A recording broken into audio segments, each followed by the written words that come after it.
আসসালামু আলাইকুম প্রিয় ভিউয়ার্স, আশা করি সবাই ভালো আছেন। আলহামদুলিল্লাহ, মহান আল্লাহ তাআলার অশেষ রহমতে আমিও অনেক ভালো আছি। কম সময়ে অল্প পুঁজি দিয়ে মাসে ১০ থেকে ১২,০০০ টাকা আয় করা কি সম্ভব? হ্যাঁ প্রিয় ভিউয়ার্স, অবশ্যই সম্ভব। কারণ আমি নিজেও কিন্তু এই কাজটা করে থাকি। আমি কিন্তু মাসে ১০ থেকে ১২,০০০ টাকা অনায়াসে ঘরে বসে আমার ঘরে যে সকল কাজকর্ম আছে তা করে কিন্তু আয় করে থাকি। প্রিয় ভিউয়ার্স, আমরা নারী, আমরাও পারি। আমরা যে ঘরের কাজগুলো করি তা কিন্তু কাজ করার পরে যে সময়টা থাকে সেই সময়টা কিন্তু আমরা অপচয় না করে যদি টেইলার্সের কাজ করি তা থেকে কিন্তু আমরা মাসে হাজার, হাজার টাকা আয় করতে পারি। প্রিয় ভিউয়ার্স, শুধু যে টেইলার্সের কাজই করবেন তা নয়। আমি কিন্তু এই টেইলার্সের কাজের পাশাপাশি কাপড়ের ব্যবসাও করে থাকি। এখন যে কাপড়টা কাটছি এই কাপড়টা কিন্তু আমার কাস্টমার যে আপু আ সেই আপু কিন্তু আমার থেকেই কাপড়টা নিয়েছে। প্রিয় ভিউয়ার্স, এটাও কিন্তু একটা টেকনিক।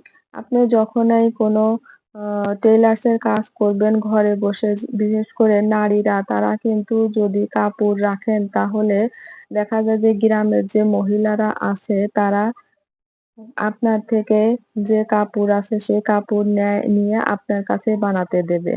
আর এভাবেই কিন্তু আপনার কাস্টমাররা একজন থেকে আরেকজনের কাছে বলবে আর আপনার প্রসার হবে। প্রিয় ভিউয়ার্স, আমরা ঘরে বসে না থেকে যদি টেইলার্সের কাজ করি তাহলে কিন্তু সংসারে অনেক সহ আর্থিকভাবে সহায়তা করতে পারি। কারণ এখন যে দ্রব্যমূল্যের ঊর্ধ্বগতি হচ্ছে তাতে করে কিন্তু সংসারে একজন মানুষ আয় করে সংসারের যাবতীয় খরচ কুলানো সম্ভব না। তাই যদি আমরা মহিলারা ঘরে বসে না থেকে সময়টাকে অপচয় না করে টেইলার্সের কাজ করি তাহলে কিন্তু আমরা কিছু টাকা আয় করে সংসারে খরচ করতে পারি। প্রিয় ভিউয়ার্স, এখনকার মানুষ কিন্তু অনেক পরিমাণে পোশাক সচেতন হয়েছে। তারা যদি পেটে ভাত নাও পায় তাও কিন্তু পোশাক পরে। একজন মানুষ ১ টা ২ টা পোশাক না, অনেকগুলো করে পোশাক একসাথে বানাতে দেয়। যাতে করে আমরা যে টেইলার্সের কাজ করি আমাদের কখনোই কিন্তু কাজের অভাব হয় না। আমি যে ঈদের মধ্যে কাজ করেছি, যে পরিমাণ কাজ আমার অর্ডারই এসেছে সেই পরিমাণ কাজের অর্ডারই কিন্তু আমার ঈদের পরেও এসে গেছে। আলহামদুলিল্লাহ, আমি কিন্তু কখনোই বসে থাকি না। আমার কাজ সবসময় থাকে। আর কাজ থাকা মানে হাতে টাকা থাকা। আর হাতে টাকা থাকা মানে আপনার সংসারের সচ্ছলতা। প্রিয় ভিউয়ার্স, আমরা কিন্তু অনেকেই আছি ঘরে শুধু, শুধু বসে থাকি। আর ঘরে শুধু, শুধু বসে না থেকে কিন্তু এখন যে আপনার হাতে মোবাইলটা আছে, স্মার্টফোন, সেই স্মার্টফোন থেকেই কিন্তু আপনি বিনা খরচে এই টেইলার্সের কাজটা শিখে কিন্তু আপনি এই কাজটা শুরু করতে পারেন। হ্যাঁ, প্রিয় ভিউয়ার্স, অনেকেই আছে বলে যে এই কাজটা অনেক কঠিন। আসলে কাজ কঠিন না কোনটা, সব কাজই কিন্তু কঠিন। কাজটা সহজ করে নিতে হয়। আমি যখন এই টেইলার্সের কাজ শিখেছিলাম তখন কিন্তু আমার হাতে স্মার্টফোন ছিল না। আমি অনেক দূরে যেয়ে একটা আপুর থেকে কাজটা শিখেছিলাম। তো উনার কাছে কিন্তু ১ বার, ২ বার, ৩ বার উম বললেও কিন্তু বারবার জিজ্ঞেস করে নিতে পারতাম না। কারণ উনি কিন্তু একজন মানুষকে কাজ শিখাতেন না। একটা ব্যাচে ১২ থেকে ১৩ এমনও আছে ২০ জনও কাজ শিখতো। যার কারণে আমি অনেকবার কিন্তু তার কাছে বলতে পারতাম না যে এই কাজটা কেমন হবে আমাকে বলে দিন।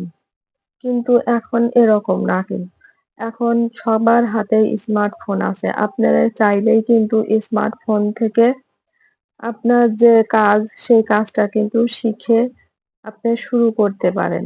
প্রিয় ভিউয়ার্স, আসলে কি জানেন? মনে একটা আকাঙ্ক্ষা এবং স্বপ্ন থাকতে হবে। আর সেটা বাস্তবায়নের জন্য পরিশ্রম করতে হবে, শ্রম দিতে হবে।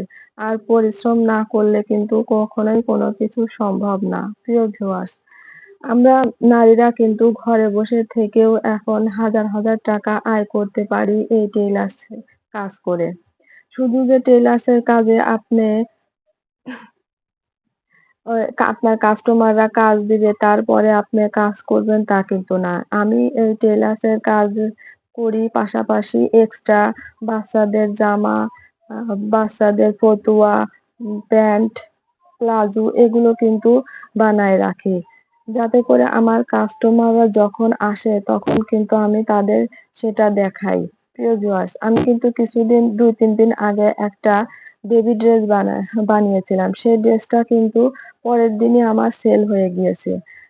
যেটা আমার একটা ভিডিওতে আমি বলেছি এবং দেখিয়েওছি।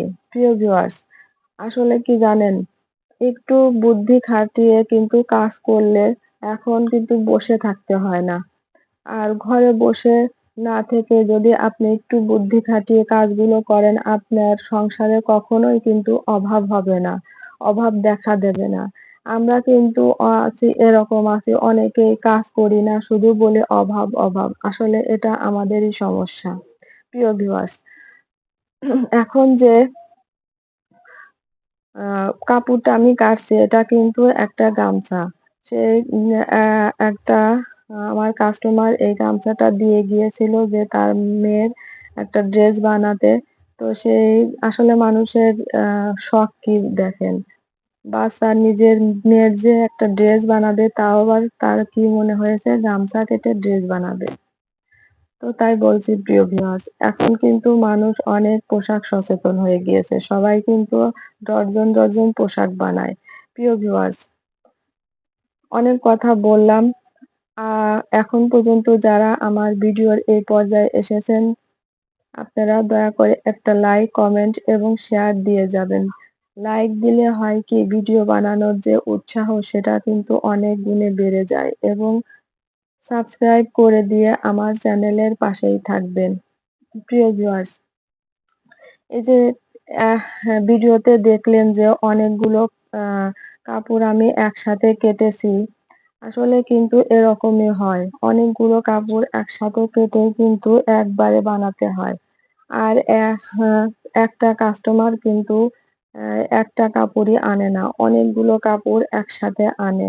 আর সেই কাপড় কিন্তু কাটতে বেশি একটা সময় লাগে না। কারণ একজনের মেজারমেন্ট একটাই হয় তো, যার কারণে একটা কাপড় কেটে তার উপর বসিয়ে কিন্তু অনেকগুলো কাপড় কাটা যায়।